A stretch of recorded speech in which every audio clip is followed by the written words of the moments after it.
Saint-Lucien, qui était celui qui a mis en avant cette église, qui est passé ici. La plaque en témoigne.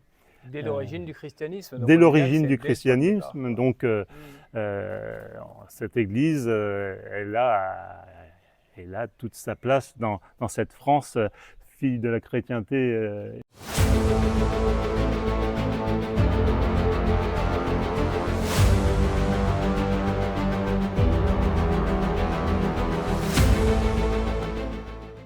Donc, chers amis, nous sommes dans la commune de Ourcel-Maison avec donc, Denis Pipe qui nous a présenté là pendant assez longuement tous les travaux de réfection de cette église à laquelle apparemment tous les habitants de la commune sont très attachés.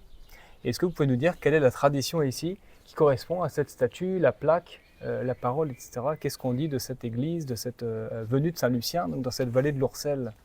Alors il se dit, après des recherches, que cette église est l'une des plus anciennes du prieuré de Beauvais.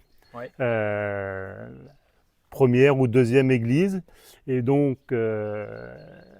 Saint-Lucien y serait passé. Donc on a une attention toute particulière à cette église qui est chère au cœur des Ursidomiens, des habitants d'Ourcel-Maison. Et donc c'est pour ça qu'on a lancé une grande campagne de restauration. C'est le patrimoine, c'est l'histoire d'un village. Et donc à partir de 2018 jusque quasiment pendant plus de 10 ans, nous avons tout restauré l'église, intérieur, extérieur, le cimetière aussi, pour maintenir ce patrimoine qui est, je le rappelle, l'histoire d'un village. Ouais, ouais. Donc il était important de mettre et de célébrer Saint-Lucien, qui était celui qui a mis en avant cette église, qui est passé ici. La plaque en témoigne. Dès l'origine du christianisme. Dès l'origine du dès le point de départ, christianisme, quoi. donc cette église, elle a toute sa place dans cette France, fille de la chrétienté et autres.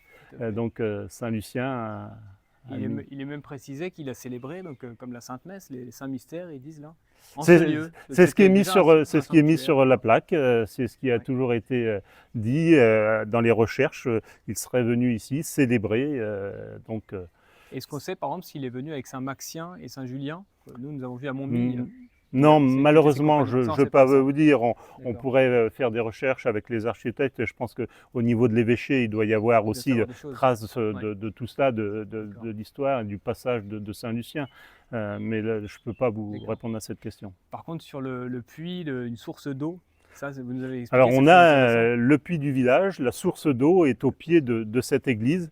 Donc l'histoire dit toujours qu'un édifice religieux Oui. est proche D'un puits, de une source l'eau, d'eau. d'un puits.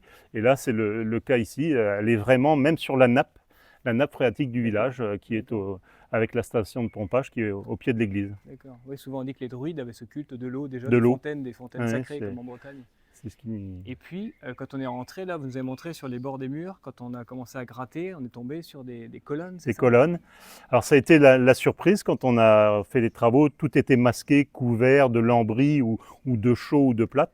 Ouais. Et quand on a nettoyé, quand on a enlevé tout cela, on s'est aperçu qu'il y avait un patrimoine qui confirmait l'antiquité de cette église, avec 2 colonnes dans l'édifice. Donc ça confirmait vraiment l'ancienneté de cette église, son passé. Et donc ça a été des surprises bien agréables, avec aussi des peintures, des choses qu'on ne voyait plus parce que masquées. Et ça a été là une découverte de richesse supplémentaire de l'édifice. D'accord. Et vous êtes d'une famille d'ici, qui a votre famille? Non, malheureusement, d'ici nous sommes arrivés en 1966 sur la commune d'Ourcel-Maison. D'accord. Et est-ce que vous avez connu ou entendu parler d'anciennes festivités en l'honneur de Saint-Lucien, ou des processions, ou un cantique, ou quelque chose qui témoigne de l'attachement des... Les anciens en parlaient. J'ai souvenir de le monde agricole, il y avait des fêtes et autres, et on célébrait aussi Saint-Lucien. C'était le lieu de rassemblement, l'église était le lieu de rassemblement. Et ça, oui, des anciens nous en ont parlé. Mais aujourd'hui, malheureusement, c'est beaucoup moins célébré, beaucoup moins mis en avant. Et c'est pour ça qu'il faut qu'on cultive, et c'est pour ça qu'on a voulu maintenir ce patrimoine culturel du village, parce que tout se perd et il oui. faut garder cette mémoire. Et il y a encore des anciens qui racontent des petites choses autour du village. De moins en moins, malheureusement. Il y a que 25 habitants hein, autour de moins en moins, puisque des familles historiques du village, Ouais. il y en a quasiment plus. La plus vieille famille maintenant, c'est la famille Vassel, Ouais. qui pourrait vous renseigner là-dessus. Mais c'est vrai que le passé, s'il n'est pas écrit, si on ne va pas se perd rechercher, ça se vite. perd et l'histoire malheureusement Oui, se perd avec le départ de nos anciens.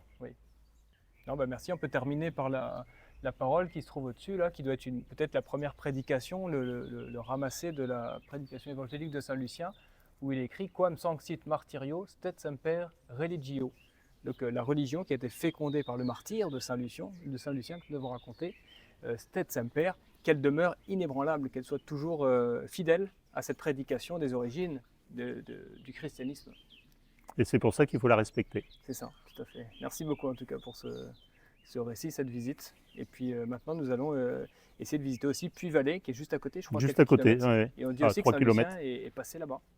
Donc on voit comme toutes ces traditions un peu se répondent les unes les Oui, autres oui, d'une oui. certaine manière. Oui, et avec la même volonté de la commune voisine de garder ce patrimoine. On a fait des travaux quasiment en même temps, le même architecte qui avait donc le lien entre les deux églises. Ah, oui. Et ça a permis aussi d'avancer d'un côté, une réflexion de l'autre.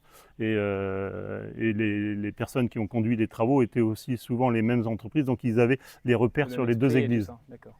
Ah oui, très bien. Petite précision que nous a donnée Denis Pipe, à savoir l'architecte qui s'occupait de la réfection de l'église a émis l'hypothèse que les colonnes antiques dont on a parlé, là, qui ont été évoquées, eh bien, appartiennent à un temple primitif, peut-être un temple païen, converti en église, et on aurait gardé ces colonnes dans les murs de l'église comme nous les voyons aujourd'hui. C'est ce qu'on voit dans l'église, une église de Lyon, Saint-Aîné de Lyon. On voit comme ça des colonnes antiques du temple païen qui ont été réinsérées dans l'église, peut-être c'est le cas ici aussi. Voilà, Saint-Lucien, nous continuons sur vos traces à chercher les marques des souvenirs des peuples qui ont été évangélisés par vous il y a 2000 ans.